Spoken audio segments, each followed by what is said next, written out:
एफएडो junction में आपका स्वागत है। मैं हूं डिम्पी कालरा और इस बीच अगर आप इस शो को देखेंगे तो आपको एक चीज़ तो बहुत ही क्लियर हो रही होगी कि हमने कई दिनों से आपको थोड़ा रोक के रखा हुआ है। और रोक के इसलिए भी रखा हुआ है क्योंकि डाटा अलाउ ही नहीं कर रहा कि आपको किसी तरह का कोई ट्रेड करवाया जाए। हमारे लिए भी मुश्किल है शो को इस तरह से मेंटेन रख पाना, क्योंकि कोई अगर ट्रेड ही नहीं होगा तो फिर डिस्कशन किस चीज़ की। लेकिन फिर भी कोशिश करते हैं थोड़ा बहुत सेलेक्टिव ट्रेड हम आपके पास बता पाएँ, और इसी सेलेक्टिव ट्रेड का एक नमूना हम हमेशा रिपोर्ट कार्ड के तौर पर रखते हैं आपके सामने। आज भी होगा। शुक्रवार को हमारे मेहमान थे चंदन तापड़िया, उनका रिपोर्ट कार्ड हमने कर लिया है तैयार। आप उसको भी देखिएगा, समझिएगा। और साथ ही आज के मेहमान भी हमारे साथ तैयार हैं। उनका नाम है अजीत मिश्रा। उनसे भी जरा करेंगे बातचीत और वो आपको बताएंगे कि निफ्टी बैंक निफ्टी पे क्या बॉटम बनने की प्रोसेस हो रही है या अभी भी ये आपको छलावे के तौर पर है, ये और नीचे जा सकता है। और नीचे जाने का जो मैं वर्ड इस्तेमाल कर रहा हूँ, ये जा भी सकता है अगर ये अपने आप को ठीक नहीं करेगा, हील नहीं करेगा। और आज का और कल का दिन तो वैसे भी अपने आप में बहुत इंपॉर्टेंट है, क्योंकि हफ्ते के पहले से 1 से 2 दिन में जो पोजीशंस रहती हैं टिपिकली मार्केट उसको ड्रैग करता हो जाता है और वैसे ही लेके जाता है। तो इसलिए आज का दिन और कल का दिन बहुत बहुत इंपॉर्टेंट है। ये दोनों दिन के शोज़ आपके बहुत इंपॉर्टेंस रखेंगे। दोनों दिन आप अच्छे से चेक कीजिएगा। ये निफ्टी का डाटा आपकी स्क्रीन पर, एडवांस डिक्लाइन ऑलरेडी हमने दिखा दिया आपको। एफएडो के शेयर्स भारी तादाद में आज फिर से टूटे हुए हैं, तो इसलिए पुल बैक का सौदा ही नहीं आपके पास बन रहा। चेक करेंगे आज के सभी लेवल्स और सभी चीज़ें, इंडिया विक्स से लेके एडवांस डिक्लाइन तक सब कुछ। लेकिन उससे पहले रिपोर्ट कार्ड आपको दिखाते हैं।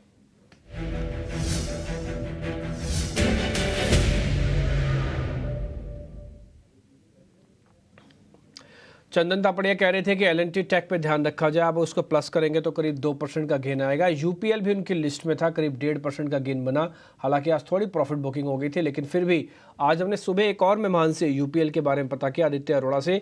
वो भी कह रहे हैं कि 450 से ज़्यादा नीचे नहीं जाएगा, और उन्होंने अपने क्लाइंट्स को भी दिलवाया हुआ है 470 के रेट पे। 463 का रेट था जब हमने सुबह उनसे पता किया था। तो यूपीएल में ऑलरेडी आप गेन में अगर आप हैं ना, तो आप बना के रखना पोजीशंस, क्योंकि चंदन सर ने भी ऑलरेडी आपको गाइड किया हुआ है। और आज ही सुबह हमने आदित्य अग्रवाल से पता किया।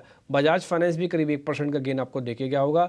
तो मोटा मोटी आपके पास 4.5% तक के रिटर्न है। 50% कर लो 2.5%, और 50% हटाओ 1.25% तक का रिटर्न है। और हमेशा मेरा कहना है कि बाजार ऊपर हो या नीचे हो, इस शो से आप एट द वेरी लास्ट आप बना के ही पैसा निकलते हो। ये पर डे की कैलकुलेशंस भी है, पर वीक की कैलकुलेशंस भी है, पर मंथ की कैलकुलेशंस भी है। जैसे आपको रखना चाहें आप रखिएगा। हम ये बड़े बड़े दावे नहीं करेंगे कि हमने इतना कर दिया उतना कर दिया। हम तो सीधा रिपोर्ट कार्ड लेके आते हैं और आपके विजडम पे छोड़ देते हैं कि देखिए जो शेयर हम आपके सामने रख रहे हैं उसका रिपोर्ट कार्ड 24 घंटे के अंदर क्या मिल रहा है। आज भी हमारे जो मेहमान हैं वो बहुत ही अच्छे हैं और क्लेवर हैं और मार्केट को समझते हैं। बाय को बाय और सेल को सेल बोलने की कैपेसिटी भी रखते हैं, एक तरफा व्यू पॉइंट नहीं बनाते। अजीत मिश्रा का करते हैं स्वागत। Ajit sir, thank you very much, आज आपने टाइम निकाला। सर, ओवरऑल स्ट्रक्चर डाटा को देख के 2 फीलिंग मन में आ रही है। पहला फीलिंग है कि हम गिर तो चुके हैं, बेस भी बन रहा है हमारा, लेकिन पुल बैक फेल हो रहा है, पुल बैक नहीं आ रहा। फिर अंदर अंदर मन में ये भी आ रही है फीलिंग कि अगर पुल बैक नहीं आ रहा है तो फिर बेस किस चीज़ का, फिर तो और क्रैक आएगा। सर, ये हो क्या रहा है मार्केट के अंदर? बेस वाली जगह पे भी है, लेकिन बेस का फायदा जो मिलता है ना वो हमको मिल नहीं रहा। या अगर आफ्टरनून डिम्पी, तो देखिए डिम्पी, मार्केट को डेफिनेटली थोड़ा सा यहाँ पे समझने में दिक्कतें आ रही हैं, कंसिडरिंग कि आप इंडेक्स को देख रहे हैं तो बहुत म्यूटेड हो गया है ये पिछले करीब 3 सेशन से। और वहीं पे स्टॉक स्पेसिफिक बहुत ज्यादा ब्रेकआउट ब्रेकडाउन फेलियर्स हो रहे हैं। तो इस टाइम पे जैसे कि आपने अपने दर्शकों को सजेस्ट किया है, मेरे हिसाब से उससे बेस्ट स्ट्रेटजी नहीं हो सकती कि आप अपनी पर थोड़ा सा जो पोजीशंस को थोड़ा सा सेटल वे में रखें, ज्यादा एग्रेसिव ट्रेड्स ना करें। और देखिए, मार्केट में हमेशा ही ट्रेड करना इज नॉट गुड स्ट्रेटजी। कब थोड़ा सा अपने आप को थोड़ा सा रिफ्रेन करना है एग्रेसिव होने से, वो एक इम्पोर्टेंट चीज है। तो अभी मार्केट सिनेरियो वही है, बिकॉज अगर आप देखेंगे तो ब्रॉडर इंडाइसेस में जिस तरीके से कट्स हुए हैं करीब 10-11% के स्मॉल कैप में, मिड कैप में, 1-2 दिन के रिबाउंड पे ही हमको लगता है कि अच्छा बॉटम हो गया और we should start buying. But अभी तक कोई ऐसे क्लियर इंडिकेशन नहीं है और काफी लंबे आउट परफॉर्मेंस के बाद इस तरीके की करेक्शन आ रही है। तो मेरे हिसाब से थोड़ा सा अभी वेट एंड वॉच की सिचुएशन में है मार्केट। स्टॉक स्पेसिफिक भी जैसे मैंने बताया कि ब्रेकआउट ब्रेकडाउन फेलियर्स बहुत ज्यादा हो रहे हैं, तो यहाँ पे भी आपको थोड़ा सा अभी सेटल वे में रखना है। मेरे हिसाब से आईटी और एफएमसीजी डिम्पी, ये 2 सेक्टर्स हैं जिस पे आपको फोकस होना चाहिए। और इंडेक्स में मैं कहता हूँ कि 22,250 जब तक आप इसको ब्रेक नहीं करते हैं, तब तक जो ये नेगेटिविटी है, क्योंकि आपने एक ट्रेंड लाइन ब्रेक किया था अपना डेली चार्ट पे, आपने एक 20 ईएमए के नीचे आप ट्रेड कर रहे हैं। तो जब तक इन चीज़ों को रीगेन नहीं कर लेते हैं, तब तक अज़्यूम करना कि मार्केट अब बेसिंग की कोशिश कर रहा है, मेरे साथ थोड़ा जल्दी ही होगा। जिस तरीके से आज ऑप्शन के डेटा में दिख रहा है कि एक 22,000 के लेवल पे कॉल पुट दोनों ही एक्टिव है। तो रेंज बेसिकली एंटिसिपेटेड है कि शायद एक दिन आपको और रेंज देखने को मिले। तो इंडेक्स में मेरी रिकमेंडेशन ये होगी, थोड़ा-सा अभी वेट करना चाहिए। आपको हायर बैंड के पास, जैसे कि अब आप करीब 22,150 के पास जाते हैं, वहाँ पे वो शॉर्टिंग अपॉर्च्युनिटी ढूँढनी है 200 के स्टॉप लॉस के साथ। वहीं पे 850 के पास अगर आप आते हैं, तो आप 50 पॉइंट के स्टॉप लॉस के साथ एक बाइंग की अपॉर्च्युनिटी रीबाउंड की। बट डिसाइसिव ट्रेंड जो होगा वो 21,850 के नीचे और 22,200 250 के ऊपर, तब जाके आपको एक ट्रेंड मिलेगा, अदरवाइज़ आपको थोड़ा-सा ये वोलेटिलिटी झेलनी पड़ेगी। बैंकिंग की बात करें, बैंकिंग कंपैरेटिवली बेटर है, बट इसमें भी जो स्विंग्स हैं वो काफ़ी ज़्यादा बढ़ गए हैं। तो बैंकिंग में मेरी रिकमेंडेशन ये होगी, थोड़ा-सा वेट एंड वॉच करें, क्योंकि प्राइवेट बैंक्स में भी जिस तरीके से हम देख रहे थे पहले, एक्सिस और आईसीआईसीआई काफ़ी अच्छा परफ़ॉर्म कर रहे थे। अब वहाँ पे एक्सिस में भी थोड़ा-सा आपको एक प्रेशर देखने को मिल रहा है। तो वहाँ पे इंडिकेशन म्यूटेड है, वहाँ पे ज़्यादा क्लैरिटी इस चीज़ की नहीं है कि एक ट्रेंड कब आएगा, बट येस अगर अंडर परफॉर्मेंस होती है, तो वो निफ्टी की ज़्यादा होगी in comparison to bank Nifty. तो यहाँ पे स्टॉक स्पेसिफिक रहिए, पोजीशन थोड़ी-सी लिमिट करके चलिए, आईटी और एफएमसीजी पे फोकस करिए when it comes to sectors. ठीक है। आपने जो अभी सेल लिखा है प्रोड्यूसर साहब, इसको सेल बाय दोनों तरफ कर सकते हैं। तो आप एक काम ये करो, आप इसको ना होल्ड कर दो बजाय सेल करने के। मैं अजीत सर से परमिशन इसलिए दिलवा रहा हूँ क्योंकि उन्होंने अभी अभी ये बात बोली है कि या तो 21,800 के नीचे जाके सेल का ट्रेंडिंग ज़ोरदार होगा, या तो फिर 22,250 के ऊपर आके बाय का ज़ोरदार होगा। ये जो 21,850 से लेके 22,200 के बीच की रेंज है ना, ये करीब करीब 400 पॉइंट की आप रेंज मानो, ये एक्चुअली में डिस्टर्बिंग है, कन्फ्यूजन वाली रेंज है। ये हर 100 पॉइंट पे आपको फील करवाएगा कि मैं बिल्कुल बेस बना चुका हूँ, चलने को तैयार हूँ, लेकिन फिर अगले ही क्षण आपको क्रैक दे देगा। और जैसे ही नीचे आने को होगा तो आपको लगेगा अब तो एक क्रैक मारेगा नीचे, 21,800 को ब्रेक करेगा, ये फिर से अपने आप को ले आएगा ऊपर। ये आज के जो आप स्विंग ट्रेड देख पा रहे हैं ना दिन भर के, ये वही फीलिंग वाले हैं। मैं फिर से बोलूँगा, ये डिसिप्लिन्ड मार्केट है, लेकिन डिसिप्लिन के अंदर नॉन ब्रेकआउट और ब्रेकडाउन की मार्केट है इंडेक्स के अंदर। तो आप इसको होल्ड करो 21,800 से 22,250। अजीज सर, इसको सेल करने के बजाय होल्ड लिख देना हम, क्योंकि हो क्या रहा है ना, इसके अंदर आपके पास अगर पोजीशन है तो होल्ड करो, या तो नीचे टूटेगी या तो ऊपर से टूटेंगे। फिलहाल इसके बीच में जो पोजीशन है होल्ड कर ले सर, यही रख ले फिर निफ्टी पे ना व्यू पॉइंट। बिल्कुल, बिल्कुल डिम्पी। देखिए मैंने जैसे बताया कि अगर आपकी पोजीशन ज़्यादा एग्रेसिव नहीं है, डेफिनिटली आप इसको होल्ड के लिए देख सकते हैं। बिकॉज़ अगर आप 22,050 को ब्रेक करेंगे, तो एक अटेम्प्ट होगा ऊपर का, करीब 22,150 से लेकर 200 तक का। तो उस टाइम पे आपको 22,050 के ऊपर डेफिनिटली आपको, अगर आप लॉन्ग वाले हैं, डेफिनिटली आपको पोजीशन को मेंटेन करना चाहिए 22,000 के स्टॉप लॉस के साथ। शॉर्ट की साइड पे मेरे हिसाब से थोड़ा-सा भी आप वेट करेंगे, या तो आप 22,200 के पास मतलब 150 से 200 के बीच में शॉर्ट करेंगे, उससे पहले नहीं। आपके आज आगमन काफ़ी शुभ हुआ है, और ये शुभ आगमन इसलिए मैं आपको बता रहा हूँ क्योंकि आपके शो के अंदर आते ही निफ्टी के अंदर करीब करीब, बैंक निफ्टी के अंदर 400 पॉइंट का मूव आ गया रिकवरी का। एक बार जरा निफ्टी बैंक दिखाइए, 400 पॉइंट का बैंक निफ्टी का रिकवरी का मूव। डेज हाई हमने अभी टेस्ट किया है, इसी शो में हमने डेज हाई को टेस्ट किया है। और आज आपको सुन के, देख के, जान के भी हैरानी हो रही होगी कि आज का जो लो है वो है 46,000 का, 46,022 का। और आज का जो हाई बना है वो है 46,700 का, 699.85, मैं इसको 700 बोल रहा हूँ। आप सोचो कितना वॉलेटाइल बैंक निफ्टी है कि आपको आज डेज हाई डेज लो 700 पॉइंट का मूव है, और इस 700 पॉइंट में आपको ना जाने कितनी बार इसने फील गुड और फील बैड करवा दिया होगा। मैं फिर से बोलूँगा, अपने मन को और अपनी भावनाओं को कंट्रोल करके रखो। कंट्रोल करने का सबसे बेहतरीन तरीका है कम वॉल्यूम के साथ ट्रेड करो। आपके पास कोई एवरेज नहीं होनी चाहिए, जो है सिर्फ उसको होल्ड करो। ये फेज़ भी नहीं रहेगा, ये फेज़ भी निकल जाएगा, और हो सकता है अच्छे दिन फिर से आपके लौट आए इलेक्शंस के पहले। तो आप इसको थोड़ा शांति रखो, बाज़ार में बहुत एक्सट्रीम वॉलेटाइल है, और आप इस पे एक बार ध्यान रखें। अजीत सर, मैं ना थोड़ा समय आज इंडाइसिस पे ज़्यादा ले रहा हूँ क्योंकि मूवमेंट फास्ट है। मेरे को बैंक निफ्टी का भी वो रेंज बता सकते हो जहाँ से आपको लग रहा है कि एक्सट्रीम शॉर्ट कवरिंग आएगी? ये 47,000 है कि 47,200 है सर? देखिए मेरे हिसाब से 47,000 के ऊपर ही डिम्पी आपको एक अच्छी कवरिंग देखने की पॉसिबिलिटी है। वैसे 200 डेफिनिटली एक शायद इंट्राडे में एक हर्डल क्रॉस करने के बाद वो देखे। बट अगर 47,000 के ऊपर आप क्लोज हो जाते हैं, डेफिनिटली मेरे को लगता है कि एक आपको अच्छा मूव देखने को मिल सकता है। डिम्पी देखिए, ये नोटिस करने वाली बात है कि जब से आपने जनवरी इस साल की शुरुआत हुई है ना, तब से स्विंग्स बहुत बड़े हो गए हैं बैंकिंग में। बैंकिंग में इस तरीके के स्विंग्स होते नहीं थे। यूजुअली इसमें ट्रेंड देखने को मिलता था जब एक ब्रेकआउट और ब्रेकडाउन होता था। तब वो चीज़ नहीं हो रही है। आप देखेंगे कि अगर ऊपर पे करीब 46,200 के 46,600 का हाई बनाया था आपने जनवरी में, और वहीं पे 44,500 का लो भी बनाया था। फिर आपने रिकवरी की थी और करीब 47,000 तक गए थे और फिर आपने 44,500। सेम वही अभी भी आप मूव इस तरीके के स्विंग्स देख रहे हैं, वोलेटाइल स्विंग्स। तो अगर आप इस बार 47,000 को ब्रेक करेंगे तो हो सकता है शायद 48,400-500 तक के लिए बैंकिंग आपको एक स्विंग दिखा दे। सर, मेरा भी यही मानना है कि अगर ये बॉटम बन रहे हैं ना, तो ये छोटे बॉटम्स नहीं बन रहे हैं, ये बड़ी तेज़ी के बॉटम बन रहे हैं। और अगर आप 48,000 बोल रहे हो तो सर मैं अपना कन्विक्शन हाई करके 23,000 बैंक निफ्टी भी बोल सकता हूँ।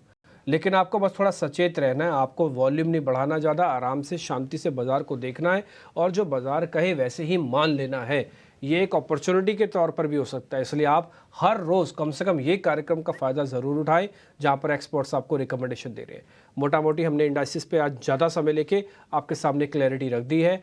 कोशिश करें कम वॉल्यूम के साथ थोड़ा लॉन्ग साइड पे अभी होल्ड करें positions, no averages, no shorting. आगे बढ़ें, अब जरा शेयर्स की बात करते हैं। ताज़ा खरीदारी वाले शेयर्स स्क्रीन पे लेके आए।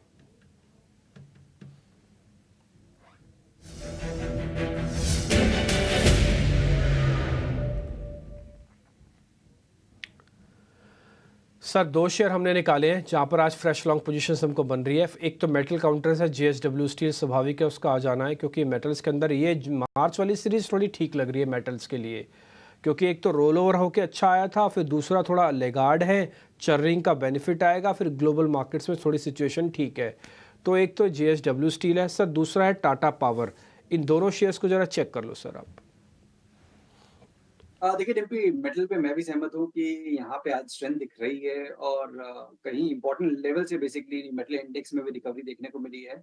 जेएसडब्ल्यू स्टील मुझे लगता है क्योंकि हाईली वोलेटाइल काउंटर है और यहाँ पे मुझे थोड़ा सा रिस्क टू रिवॉर्ड अभी थोड़ा सा स्क्वीज लग रहा है, बिकॉज 810 812 के बीच में मुझे लगता है कि जो मल्टीपल एवरेजेस का रेजिस्टेंस है वो शायद क्रॉस करने के बाद इसमें एक अच्छा मूव आ सकता है 845 तक का। तो यहाँ पे अगर आप लॉन्ग करते हैं तो आपको बहुत स्ट्रिक्ट रहना पड़ेगा अपने स्टॉप लॉसेस के लिए, जैसे कि 788 ये आपका एक स्ट्रिक्ट स्टॉप होना चाहिए। बट जो एक्चुअल मूव आएगा वो 8 से 10 के ऊपर आएगा, उस केस में फिर आप 830 तक के लेवल देख सकते हैं। अदरवाइज रिस्क रिवॉर्ड उतना फेवरेबल नहीं है। तो अगर आप चाहें तो कंफर्मेशन का भी वेट कर सकते हैं, ब्रेकआउट का वेट करने के बाद 810 के ऊपर भी आप बाय करें। टाटा पावर डेफिनेटली यहाँ पे देखिए रिकवरी देखने को मिल रही है काफी अच्छे एक डिप के बाद, जो इसने अभी कंसोलिडेशन का जो एक रेंज पकड़ रखा था उसके लोअर बैंड को रीटेस्ट करने के बाद ये रिकवरी देखने को मिल रही है। स्टॉक ने अपने शॉर्ट टर्म एवरेजेस को भी रिप्लेट भी किया है आज के सेशन में और वॉल्यूम्स भी अभी तक ठीक ठाक हो चुके हैं। तो इंडिकेशन तो ये है कि एक ठीक ठाक क्लोज देखने को मिलना चाहिए और यहाँ पे मेरे हिसाब से रूम है ऊपर पे, बिकॉज अगर आप 385 के ऊपर होल्ड कर पाते हैं, वही आपका स्टॉप भी होना चाहिए। तो करीब 410 415 तक के लेवल्स पॉसिबल हैं। तो इन दोनों में से अगर मैं कहूंगा तो कंपैरेटिवली मुझे टाटा पावर बेटर कैंडिडेट लग रहा है अमंग दीज टू काउंटर्स। ठीक है, डन सर। टाटा पावर को ज़्यादा अच्छा कैंडिडेट लग रहा है। 410 का टारगेट है, 385 का स्टॉप लॉस है। लेवल्स अच्छे से नोट कीजिएगा। जो स्टॉप लॉसेज हो, जो टारगेट हम आपको स्क्रीन पे लिखवा रहे हैं ना, सिर्फ यही रिपोर्ट कार्ड का हिस्सा बनेंगे और यही ही आपके ट्रेडिंग की कॉल्स भी होनी चाहिए। सौदा अच्छा है बुरा ये बात हो सकती है, लेकिन का सौदा लेना है या नहीं लेना ये बात अलग हो सकती है। इसलिए स्टॉप लॉसेस टारगेट हम ज़रूर दिलवाते हैं ताकि आपको रिस्क रिवॉर्ड भी पता लग पाए और ट्रेड है कि नहीं है वो भी आपको पता लग पाए। ठीक है जी, दोनों शेयर्स पे स्टॉप लॉसेस टारगेट आपको मिल गया है। शॉर्ट कवरिंग के जरा जल्दी से दोनों शेयर्स पता कर लेते हैं सर। एक तो मनापुरम और दूसरा टाटा मोटर्स। सर जरा ये दोनों शेयर्स चेक कर लो, मनापुरम और टाटा मोटर्स। देखिए मणप्पुरम तो डेफिनेटली डिप्पी यहाँ पे ग्रेजुअल डिक्लाइन रहा है अपने रिकॉर्ड हाइस को रीटेस्ट करने के बाद। स्टॉक ने अभी 165 60 के अराउंड का जोन रीटेस्ट करने के बाद एक रिकवरी का अटेम्प्ट दिख रहा है, बट मुझे लगता है कि अपसाइड थोड़ा सा इसको रेजिस्टेंस फेस करेगा शॉर्ट टर्म एवरेजेस का करीब 173 74 के पास। तो ज्यादा बड़े आपको टारगेट्स यहाँ पे नहीं है। अगर आप छोटे से टारगेट के साथ अपना ट्रेड करना चाहते हैं 173 74 तक के टारगेट्स के लिए डेफिनेटली अटेम्प्ट कर सकते हैं 164 के स्टॉप लॉस के साथ। टाटा मोटर्स मेरे हिसाब से थोड़ा सा भी आपको अवॉइड करना चाहिए डिप्पी comparison to the other auto majors. Last week इसमें ज्यादा करेक्शन हुई थी और अभी मुझे लगता है कि मूव जरूर आ रहा है रिकवरी का। बट अगर मैं ऑटो काउंटर्स में बात करूं तो मुझे मारुति और बजाज ऑटो उनकी जो स्ट्रेंथ है ना वो उससे ज्यादा लग रही है अभी। तो अगर किसी को ऑटो स्पेस में अटेम्प्ट करना है तो Maruti is a good candidate. ये अपने शॉर्ट टर्म एवरेजेस के ऊपर ही बेस फॉर्म कर रहा है। जैसे मैंने बताया कि अगर आप बिल्कुल शॉर्ट टर्म में देख रहे हैं तो शायद आपको स्विंग्स देखने को मिलेंगे। बट अगर आप होल्ड करते हैं पोजिशनली तो 11,300 के स्टॉप के साथ मुझे लगता है कि मारुति में एक नई ब्रेकआउट की अटेम्प्ट बन सकता है आने वाले दिनों में जो करीब 11,800 तक की लेके जाए।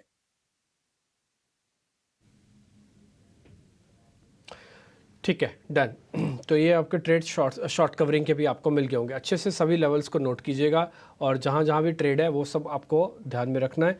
और एक और चीज़, अगर आपको लग रहा है कि मैं इतने सारे शेयर नहीं ले सकता, मैं नहीं संभाल सकूंगा या मेरे को अभी ट्रस्ट नहीं है, तो आप बिल्कुल सही सोच रहे होंगे। आप थोड़ा कम कर दीजिएगा वॉल्यूम। आपका ट्रस्ट कम है, मत लीजिए। कन्विक्शन आपका भी हाई होना चाहिए। गेस्ट का हमारा हाई है वो एक अलग मामला है, आपका भी हाई होना चाहिए। तो एक बार आप अपने हिसाब से भी देख के चलेगा। हम आपको पूरी फ्रीडम भी दे रहे हैं, बट गाइडेंस के तौर पर स्टॉप लॉस और टारगेट भी आपके सामने डाल रहे हैं। ठीक जी, पहले शेयर सभी आपने नोटिस कर लिए होंगे। हम फिर से कोशिश करते हैं सारे तेज़ी वाले स्ट्राइक फटाफट से फायर करके दिखा दीजिए। निफ्टी और बैंक निफ्टी सर का स्टांस है वो भी आप दिखा दीजिए। उसके बाद हम जरा दो मंदी वाले शेयर्स भी आपके सामने रखते हैं। पहला होगा परसिस्टेंट, दूसरा होगा एसीसी। लेके आइए आज के दो फ्रेश शॉट्स भी।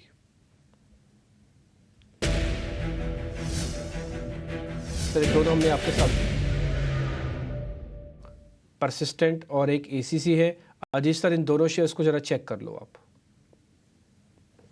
देखिए दिम्पी, जैसे कि मैंने बताया शो की शुरुआत में भी कि आईटी मुझे लगता है थोड़ा सा अभी रिफ्रेन करना चाहिए फॉर द शॉर्टिंग। इनफैक्ट ये अगर परसिस्टेंट की बात करें तो कुछ खास गिरावट इसमें हुई नहीं है। अपने रिकॉर्ड हाई से मार्जिनली एक रिट्रेसमेंट देखने को मिल रहा है। तो मिड कैप आईटी में अगर जो दो टॉप परफॉर्मर रहे हैं in the entire run, Birla soft and persistent, मुझे लगता है कि इनको अभी आपको अवॉइड करना चाहिए शॉर्टिंग के लिए। इनफैक्ट आपको डिप्स के लिए बाय के लिए अपॉर्चुनिटी देखनी है। वो हो सकता है शायद 7800 7600 जोन के बीच में आए, तो उनको शॉर्टिंग के बदले आपको वहाँ पे बाय ऑन डिप्स को लिए देखना चाहिए।